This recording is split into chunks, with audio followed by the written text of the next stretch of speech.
Bismillahirrahmanirrahim. Assalamu alaikum. Ali Tahir here. On the immense request of someone else और कुछ friends भी हैं, उन्होंने कहा कि थोड़ा बहुत कोई सब्जेक्ट भी डिस्कस कर लें साथ साथ। सब्जेक्ट मींस कि उन्होंने कहा कि इंग्लिश के हवाले से कुछ बात करें और इसके अलावा इस सब्जेक्ट की बात की, किसी मजमून की बात नहीं की। उन्होंने इस सब्जेक्ट की बात की है कि व्हाट इज़ दिस, ये है क्या।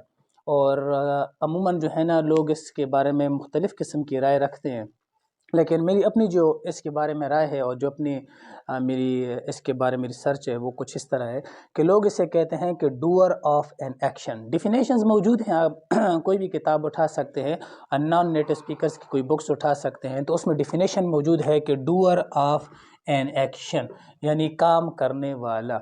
अच्छा, अब दो चीज़ें हमारे पास ऐसी हैं कि यानी subject plus verb, subject plus verb, इन दोनों के बगैर जो जुमला होता है वो कंप्लीट नहीं होता। सब्जेक्ट के बगैर भी जुमला कंप्लीट नहीं होता और वर्ब के बगैर भी जुमला कंप्लीट नहीं होता। बाज़ औक़ात फिर वर्ब के बारे में मुख्तलिफ राय है, लेकिन वो फिर मैं अलग से डिस्कस करूँगा। यानी सब्जेक्ट जिस जुमले में ना हो तो वो जुमला जो होता है वो जुमला कंप्लीट नहीं कहलाता। सब्जेक्ट की जो डिफिनेशन बताई जाती है वो ये कहा जाता है कि डूअर ऑफ एन एक्शन, जैसे उर्दू में कहते हैं काम करने वाला, या डूअर ऑफ वर्क, जो काम करता है उसको, इसको भी कहते हैं। यानी ये सब्जेक्ट की डिफिनेशन बताई जाती है। डूअर ऑफ ए वर्क यानी काम करने वाला। अब ये हमारे पास जो इसकी डिफिनेशन है, इसको हम देखते हैं कि ये डिफिनेशन जो हमारी किताबें या नॉन नेटिव स्पीकर्स जो हमें बताते हैं, आया ये डिफिनेशन जो है वो सही है या गलत है। दूसरी एक चीज़ इसके बारे में, सब्जेक्ट के बारे में जो बताई जाती है, जो सेकंड चीज़ है वो ये है कि सब्जेक्ट हमेशा जुमले के शुरू में इसका इस्तेमाल होता है और ये दरमियान में या आखिर में इसका इस्तेमाल नहीं हो सकता। दूसरी एक ये राय भी सब्जेक्ट के बारे में पाई जाती है। तो हम मुख्तलिफ एग्जाम्पल्स के ज़रिए पहले तो सब्जेक्ट थोड़ा बहुत समझेंगे भी और देखेंगे भी कि ये जो डिफिनेशन किताबों ने लिखी है, या जो हमारे टीचर या हमारे कुछ दोस्त वगैरह या कुछ यूट्यूबर्स वगैरह भी हैं जो इसके बारे में देते हैं, तो आया वो सही कह रहे हैं या गलत कह रहे हैं। चलें देखते हैं इस चीज़ को। मैं पहली एग्जांपल आपके सामने एक लिखता हूं कि फॉर एग्जांपल कि he is reading a book, he is reading a book. मैं पहले भी कह चुका हूं कि अ बुक, बुक ये एक ही चीज़ है। हम इसका तर्जुमा भी गलत करते हैं। हम तर्जुमे में कहते हैं कि ये एक किताब है। हम इसका तर्जुमा इस तरह करना चाहिए कि ये किताब है, बस ये किताब है, मीन्स कि बुक सिंगुलर है ऑलरेडी। अ का तर्जुमा यानी आर्टिकल का तर्जुमा करना ज़रूरी नहीं है। एनी हाउ, टॉपिक की तरफ आते हैं। अब हमारे पास यानी जो डूअर ऑफ एन एक्शन है या डूअर ऑफ अ वर्क है, वो हमारे पास बताया जाता है कि सब्जेक्ट है और सब्जेक्ट जुमले के शुरू में आता है। और यहाँ पर देखें, ही जो है वो मेरे पास जुमले के बिल्कुल स्टार्ट में लगा हुआ है। यहाँ पर रीडिंग हमारे पास जो है वर्ब के तौर पर इस्तेमाल हुआ है, ये ऑक्सिलरी वर्ब हमारे पास है और ये आर्टिकल प्लस हमारे पास ऑब्जेक्ट यहाँ पर मौजूद है। तो यानी यहाँ पर डूअर ऑफ एन एक्शन जो है वो यहाँ पर जाहिर होता है कि ही जो है हमारे पास बतौर सब्जेक्ट यहाँ पर इस्तेमाल हो गया। एनी हाउ, थोड़ा सा आगे जाते हैं। मैं लिखता हूं कि this book is written by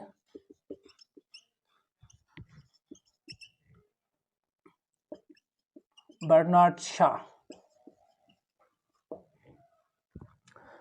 this book is written by Bernard Shaw. ये किताब बर्नार्ड शॉ ने लिखी। तीसरी में एक मिसाल भी आपके सामने रखता हूं, और तीसरी मिसाल ये है कि फॉर एग्जांपल हम यहां पर लिखते हैं कि open the door, open the door. एक चौथी मिसाल भी रख लेते हैं कि दिस पोम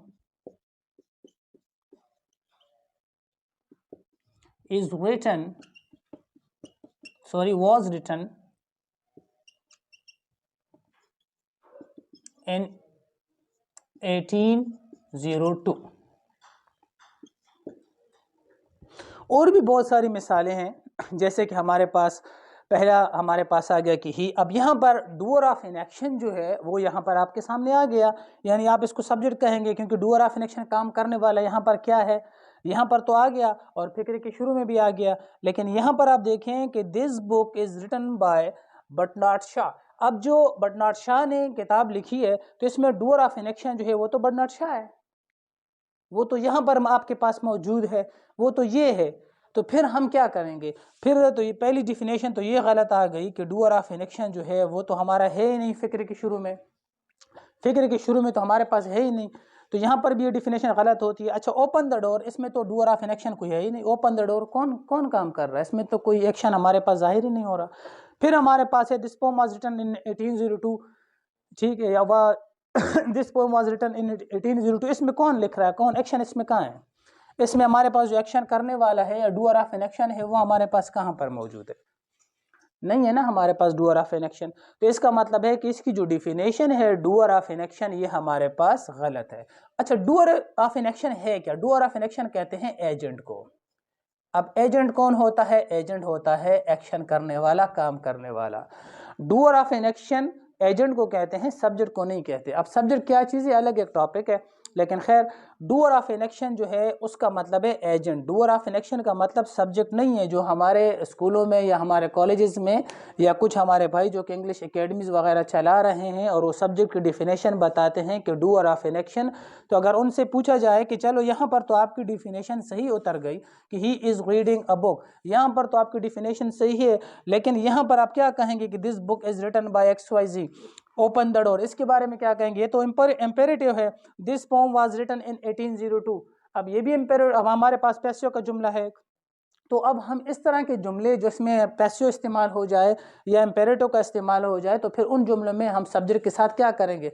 अमूमन आपने देखा होगा कि इम्पेरेटिव जो जुमले होते हैं उनमें तो हमारे पास सबसे पहले जो हमारे पास यूज़ होता है तो वो तो हमारे पास ऑब्जेक्ट इस्तेमाल हो जाता है, जब वो पैसिव में चले जाते हैं तो वो तो ऑब्जेक्ट के तौर पर इस्तेमाल हो जाता है पहले, तो फिर इनमें हम सब्जेक्ट के साथ क्या करेंगे। अब सब्जेक्ट है क्या, सब्जेक्ट की मीनिंग है बुनियादी तौर पर what is the sentence about, What is the sentence about, यानी ये जो जुमला है ये किसके मुतालिक है, या सेंटेंस जो है वो किसके मुतालिक है, या जुमला जो है ये क्या हमें कह रहा है, ये हमें समझा क्या रहा है। फिर आपको इसकी समझ आएगी कि सब्जेक्ट डिफिनेशन जो है what is the sentence about, कि जुमला जो है वो किसके मुतालिक है, किसके मुतालिक बात की जा रही है, जुमला हमें कह क्या रहा है, सेंटेंस हमारे साथ बात क्या कर रहा है, किसके मुतालिक बात कर रहा है। This is called a sentence subject, sorry, क्योंकि आप सब्जेक्ट की जब डिफिनेशन देखते हैं ना तो सब्जेक्ट डायरेक्टली सेंटेंस पर उतरता है, और सेंटेंस वो होता है कि which convey its full meaning to its reader, जो अपने रीडर तक अपने मुकम्मल मायने को जाहिर करे उसको सेंटेंस कहते हैं। तो सब्जेक्ट डायरेक्ट सेंटेंस को मैच करता है। अब सेंटेंस की हमारे पास जो डिफिनेशन होती है, सब्जेक्ट डिफिनेशन आती है, वो क्या आती है, what is the sentence about, जो सेंटेंस है वो किस चीज़ के मुतालिक है। तो डूअर ऑफ एन एक्शन और ये इस डिफिनेशन में ज़मीन और आसमान का फ़र्क है। देखिए एक बात हमेशा याद रखें, जब भी अगर आप इंग्लिश लैंग्वेज की एकेडमी जाते हैं या आप किसी को इंग्लिश टीच करते हैं या आप खुद जो है ना स्टूडेंट हैं पढ़ रहे हैं, तो नॉन नेटिव स्पीकर को ना पढ़ें और ना इनको फॉलो करें, हमेशा जो है आप नेटिव स्पीकर को फॉलो करें। मैं आपको एक किताब की एग्जांपल भी दे दूंगा कि एक ऑक्सफोर्ड किताब का नाम है ऑक्सफोर्ड, और ये practice grammar, Oxford practice grammar, Oxford practice grammar, इसे लिखने वाला जो है जॉन ईस्टवुड है, यानी जॉन ईस्टवुड ने ये किताब लिखी है, जॉन ईस्टवुड। और यहाँ पर भी आप इस डिफिनेशन को सर्च कर सकते हैं कि ये जो मैंने आपके साथ डिस्कस किया, तो ये मैं खुद से नहीं बोल रहा बल्कि ये मैंने यहाँ से अखज़ की है। इसका आप पेज नंबर देखें जी, पेज नंबर है इसका 132। अब 132 पेज पर जो ऑक्सफोर्ड प्रैक्टिस ग्रामर है, इसकी जो किताब है जॉन ईस्टवुड ने लिखी है, पेज नंबर 132 आप इसका देख सकते हैं।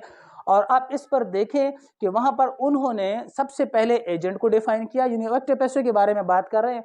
एजेंट के बाद उन्होंने ऑब्जेक्ट पर गए, ऑब्जेक्ट के बाद वो फिर सब्जेक्ट पर है, और सब्जेक्ट के बाद फिर वो पैसिव वॉइस पर जाते हैं।